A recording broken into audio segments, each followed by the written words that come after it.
I don't listen to my inner critic when I'm writing a first draft. I just go for it. I vomit out the story. I type everything down. And my goal is to get from the beginning to the middle to the end. Usually I plot quite a bit first. I'm a big plotter. I like to have outlines and structure for my stories, so I have that first. Then I vomit out the first draft. Then the end is truly just the beginning, because I'll go back and revise and revise and revise. And I usually do separate passes. And by that I mean I start at the beginning of my story or my book that I'm working on. And I'll do one full sweep through the whole thing, and I'll focus on sensory information. So adding more of what the characters can see, touch, smell, taste, hear. Then I'll do another pass with something I call the sixth sense, which is, how is everyone feeling? How is the main character feeling at each point during the story? When there's some action, how is she or he reacting to that action? How are they internalizing what just happened? How are they processing all the drama that's unfolding around them?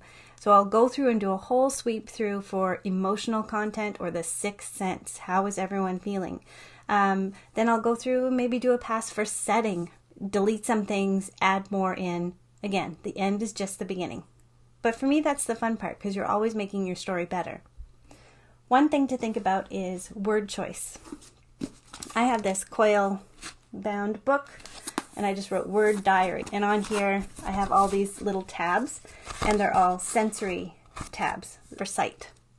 Luminous, smoky, steaming, twinkled, shining, striking, plaid, pastel, mauve, not sure.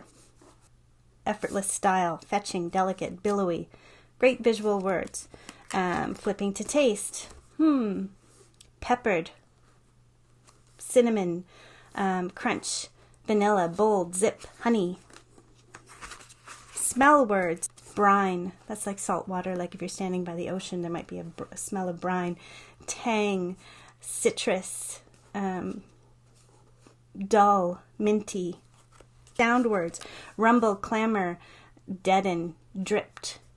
How I find those words and why they're important to me is, especially when I was writing Under My Skin, my shape-shifting wolf character, she has extra senses in her wolf form, and even in her human form, she can tap into those extra senses. So keen eyesight, they can smell things from miles away.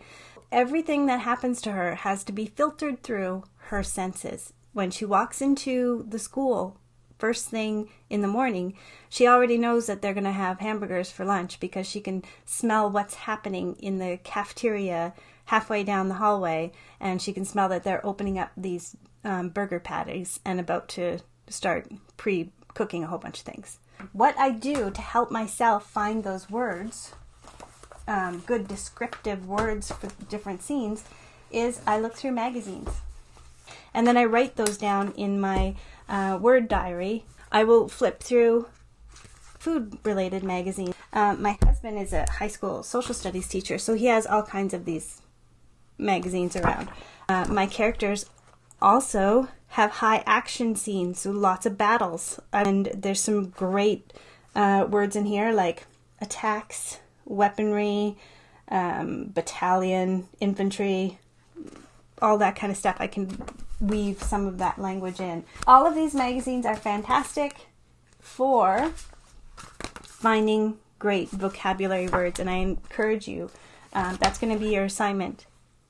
I would love it if you go through some of the magazines that you have at home, get a few sheets of paper out, have like your 5 senses, and try and find words that fit those senses. And then when you're writing different scenes, you can refer back to that. Your list, mine is always growing, and just kind of flip through it, and it'll help you expand your vocabulary so that not everything tastes good. You know, you'd be able to expand that and use a little bit more of your sensory information that you're capturing with these different words. I gotta say, having a word diary, big tip of the day. Start one.